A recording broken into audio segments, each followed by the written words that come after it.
alhamdulillah saya di lingkungan yang soal agama itu saya ditolak keluarga. Jadi kata ibu, kamu hidup susah, nggak apa-apa di dunia, jangan hidup susah di akhirat. Masya Allah, kata gitu ya. Iya, jangan sampai hidup kamu nggak punya motor di dunia kan nggak apa-apa gitu. Emang kamu nanti ke kuburan kamu nggak ada motor. Jangan. Kuburan emang kamu pakai baju bagus tuh.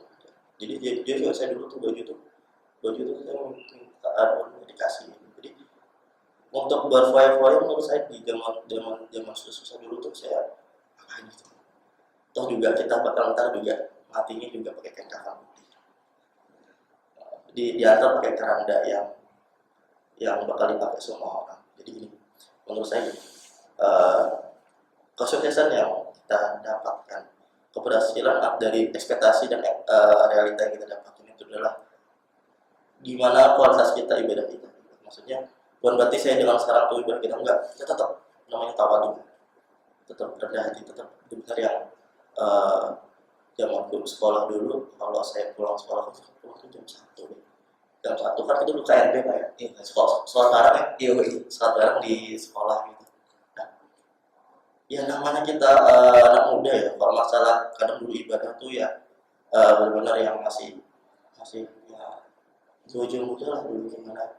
Dan yang seharusnya, yang setelah saya alami, terus saya masuk di keluarga saya yang sekarang, yang waktu itu, yang di ibu saya tanpa agama, sama bapak saya tanpa agama itu luar biasa. Saya pernah dipukul pas karena saya anak terakhir kan harusnya dimanja ya, harusnya ya, tapi di rumah saya sholat kali ibadah, kalau nggak sholat terpukul, terus dipukul. Jadi bener-bener ya, ibu saya tuh nggak malu gitu lah dipukul dari rumah sholat ya, karena tuh nggak seharusnya kalau kita sudah balik hasil baliknya harus sholat gitu. Dalam artian di pangeran juga soal kini juga kita dibangun bener deh di KRB. Dulu saya sempat dengerin kalau KRB itu kayak mau materi itu manfaatnya tuh saya dapatkan ketika saya masuk di dunia kuliah dan kerja. Jadi jangan beranggapan kalau kita mendapatkan sebuah nasihat itu sih nanti manfaatnya kita dapatkan setelahnya gitu. Zaman saya kerja pun yang saya bilang tadi sempat tertunda 2 minggu. Saya push tuh yang namanya duha. Bismillahirrahmanirrahim. Duha itu 4 rakaat. 4 rakaat duha itu akan memudahkan urusan kita pada hari itu. Dan Allah berjanji, kalau salah ya, soal tahajud. Tahajud juga Allah berjanji ketika akan dinaikkan derajatnya, akan dimudahkan urusannya. Intinya semua soal apapun yang ada di dunia ini Allah akan mudahkan. Sulit buat tahajud, tapi mudah kok. Serius. Entah. Saya sih melihatnya, karena saya melihat perkembangan masa ini yang masuk sekolah ini, saat beliau pakai baju, dia kurus banget pakai baju yang kebesaran. Saya yakin tuh mungkin pinjam sih kayaknya. Terus dia bolak-balik pakai motor keramatnya itu interaksi. Sampai sekarang masih ada. Dan maksud saya dengan potensi seperti itu, kalau secara akal manusia sebenarnya Mas Agung itu menurut saya nggak mungkin mencapai yang seperti dia mencapai sekarang. Kalau beliau mengatakan lulusnya 2015 ya, 2015 berarti kan hanya dalam selama 6 tahun setelah beliau lulus, dipotong kuliah kan 3 tahun ya, berarti kan hitungannya hanya 3 tahun. Sudah dalam waktu 3 tahun beliau bisa mencapai posisi pekerjaan seperti yang beliau dapat sekarang. Sesungguhnya kan tidak ada upaya menginginkan dalam artian kita sebagai manusia harusnya benar kita tempuh cara ikhtiarnya benar, tapi juga harus kita sadari bahwa ada zat yang maha tunggal melihat kita yang menentukan segala-galanya. Kita hanya bisa berusaha bersungguh-sungguh dan terakhir tawakal. Maksud saya buat teman-teman semua di sana, ikhtiar manusia yang kalian lakukan perlu tetap dilakukan, tapi jangan lupa harus dibungkus dengan ibadah.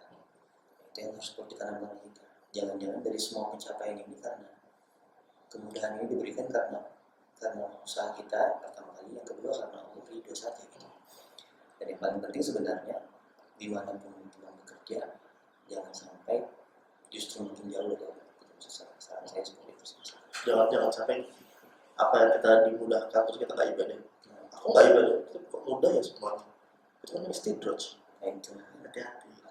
Anak-anak 44 itu udah lama setelah kita aku nggak semua kok mudah ya semuanya semua mau kasih kok oh ya udah aku jalanin aja ya itu istri terus jadi nggak lama kalian bakal melepaskan dia entah apa jadi gini apa yang kita lakukan apa yang kita lakukan di dunia ini tanpa kita dasar dan agama terus kita berfoya-foya dengan tanpa memikirkan dampak setelahnya ya seperti itu jadi jangan terlena lah dengan apa yang kita capai sekarang dengan tanpa ibadah itu aman nggak bakal aman. Oke, saya balik lagi ke soal pekerjaan Mas Agung. Saya kasih gambaran nggak kerjaan Mas Agung itu apa? Misalnya gini, saya kan lagi off. Ya, besok berangkat. Besok berangkat. Besok berangkat. Proses berangkat itu ngapain dulu? Kalau di zaman pandemi ini ya, saya harus karantina dulu. Karantinanya di Hotel Four Points. Makan tidur aja di sana. Di situ berapa lama? Seminggu kita. Habis itu kita PCR, hasilnya negatif kita berangkat. Berangkatnya itu dari Bergabung naik bus sekitar 5 jam sampai Bontang itu di pelabuhan, baru kita naik kapal. Masuk ke Bontang. Masuk ke Bontang, kita naik kapal, kapal 2 jam baru nyampe lokasi. Itu 2 jam perjalanan kapal cepat gitu. Kapal speed itu 2 jam sampai ke platform. Nah, di sana berapa lama? 2 minggu. Jadi kerjaan Mas Agung itu sebulan 2 minggu. 2 minggu. 2 minggu naik, 2 minggu off. 3 minggu. Jadi 1 minggunya karantina, 2 minggunya on, 3 minggunya di rumah. Di rumah 3 minggu loh. Berarti di tengah laut selama 2 minggu. 2 minggu. Ya buat teman-teman yang tertarik mungkin yang masuk dunia pekerjaan seperti Mas Agung nanti bisa kontak, nanti saya kasih Instagramnya bisa sharing maksudnya. Di luar sana kan mungkin ada yang punya pekerjaan impian. Saya secara berkala atau saya akan menampilkan bagaimana teman-teman itu bekerja. Ketika ini kita dapat gambaran. Coba bisa bayangin teman-teman kerjanya 2 minggu. 2 minggu. Ya kan? Karantinanya seminggu. Makan tidur di hotel. Di hotel 100 loh. Jalan sini Bontang 5 jam. Di Bontang itu lebih 10 jam. Dan saya OTW jam 7, nyampe nya jam 1. Oh pakai bis ya? Bis. Samarinda Bontang itu jalannya nggak rusak misalnya. Bontang, bisa dari Bontang naik lagi speed cepat ke platformnya 2 jam. 2 jam. Jadi teman-teman bergantung maksudnya. Terus di teman-teman rata-rata teman-teman di kerjaan itu backgroundnya SMK apa kuliah? Kuliah semua. Kuliah semua di Kuliah semua. Dari dari kita dari tim scout banyak sih tim, tapi gini rata-rata kuliah semua dan pengalaman ya dan sama saya nggak terima orang terus bidik rata-rata jadi gini apa yang saya terima sekarang adalah hasil dari apa yang saya jalanin dengan sabar proses pengalaman doa baru dapat di posisi itu. Sebelum tanpa sadar kita sudah ngomong 46 menit loh. Nggak kerasa ya? Nanti kalau emang masih banyak yang masalah mau sampaikan itu jadi sekarang lanjut di lain waktu Itu satu pesan. Oke, oke.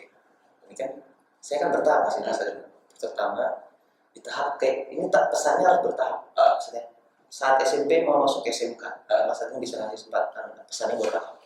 Nanti saat SMK masuk ke kuliah, pesannya apa? Jadi maksudnya yang dengar nanti ketika dia baru masuk sekolah dia bisa ambil pelajaran dari masa kecil. Pertama untuk SMP ketika masuk SMP lanjut ke jenjang yang lebih tinggi. Oke.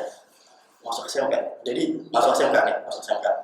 Saya lebih memilih sekolah yang berkejuruan, yang membangun skill. Kita potensi.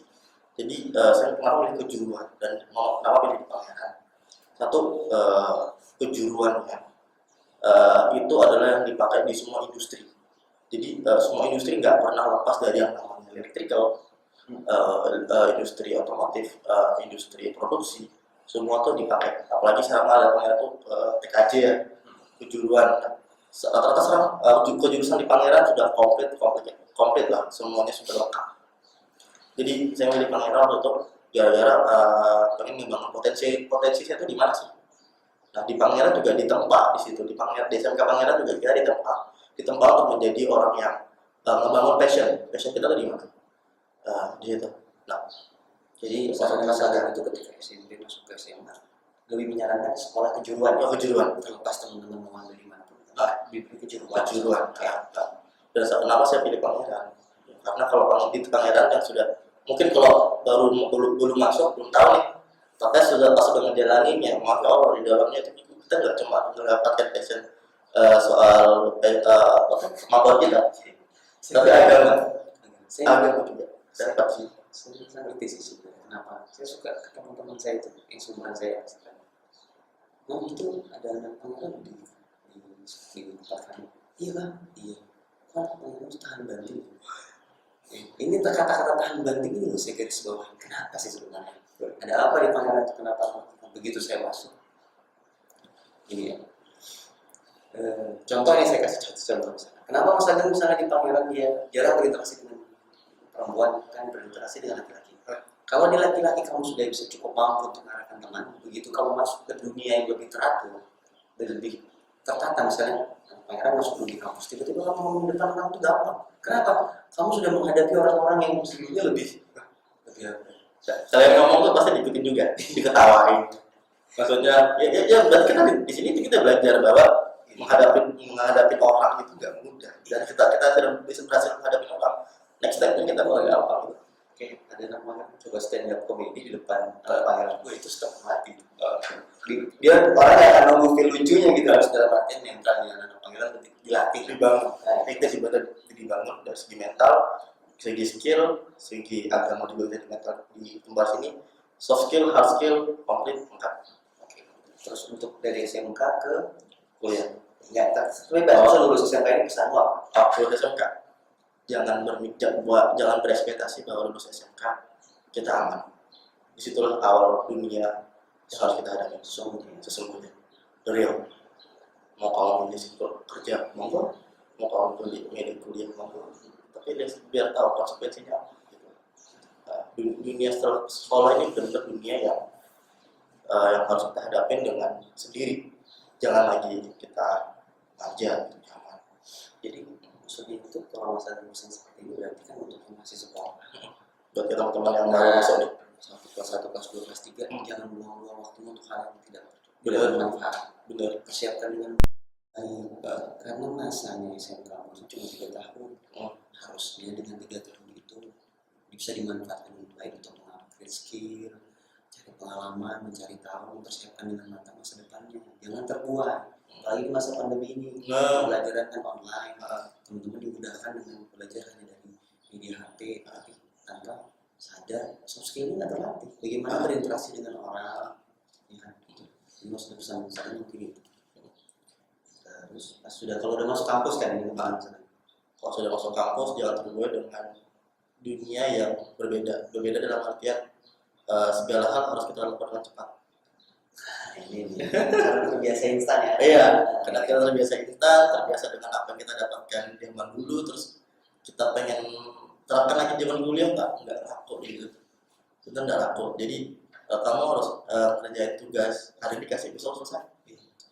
Dunia kerja lebih parah. Hari ini selesai juga hari ini. Jadi intinya sebenarnya dunia kampus itu lebih mendewasakan, lebih diberikan kesempatan kita untuk lebih bertanggung jawab dengan apa yang kita terima, dengan apa yang kita jalani. Semua itu dibangun. Contoh saya bisa ngomong kayak gini nih, saya dilatih di zaman kuliah, ngomong depan dosen, ngomong depan teman-teman, ngomong depan forum, gitu. Itu kita dilatih di zaman kuliah. Di dia kerja dapat juga. Terus sekarang Mas Ageng sudah kerja, udah lulus kuliah. Pesannya untuk pertama kali mencari kerja. Ya kan saya bilang, jangan terlalu gaji dulu. Gaji atau jangan terlalu ekspektasi soal gaji yang besar. Terus jangan milih juga mau di mana aja oke. Jangan milih juga. Kalau misalkan masuk di dunia kerja yang passion dengan kuliah, alhamdulillah.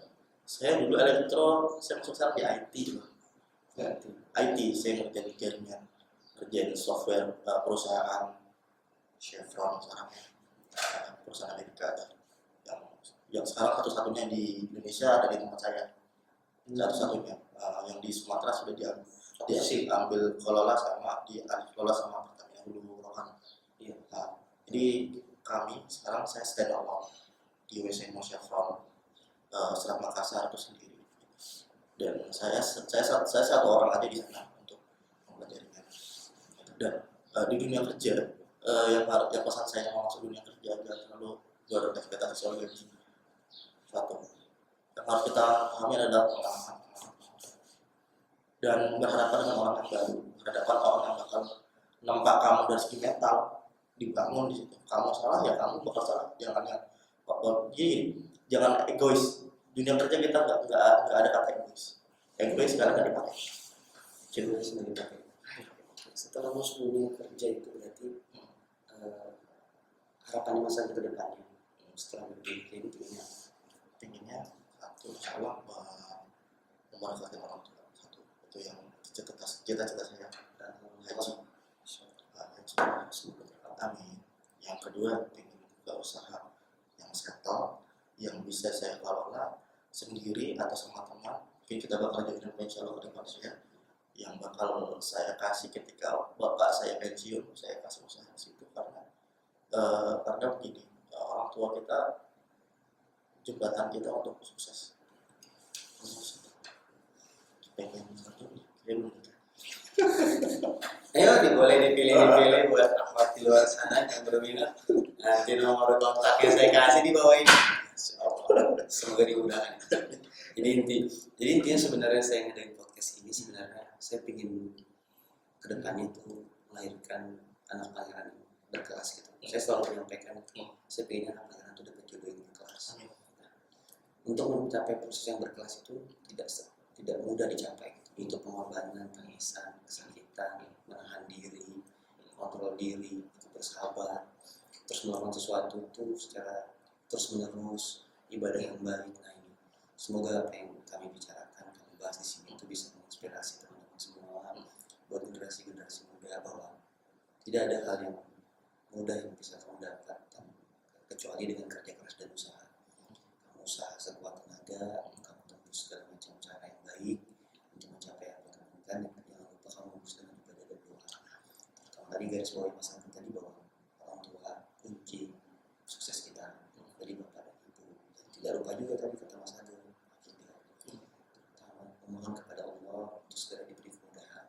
Karena saya pribadi sih sebenarnya saya sih bahasa Indonesia itu kagum, terpana sebenarnya saya lihat podcast Mas Agung seperti ini gitu.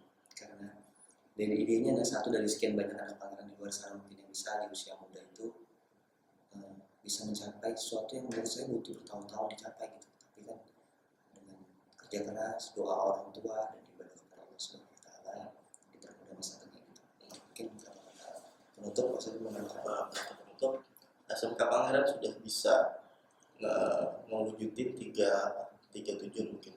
SMK bisa kuliah, alhamdulillah saya bisa kuliah, SMK bisa berusaha, alhamdulillah saya juga berwirausaha, SMK bisa kerja, alhamdulillah saya kerja.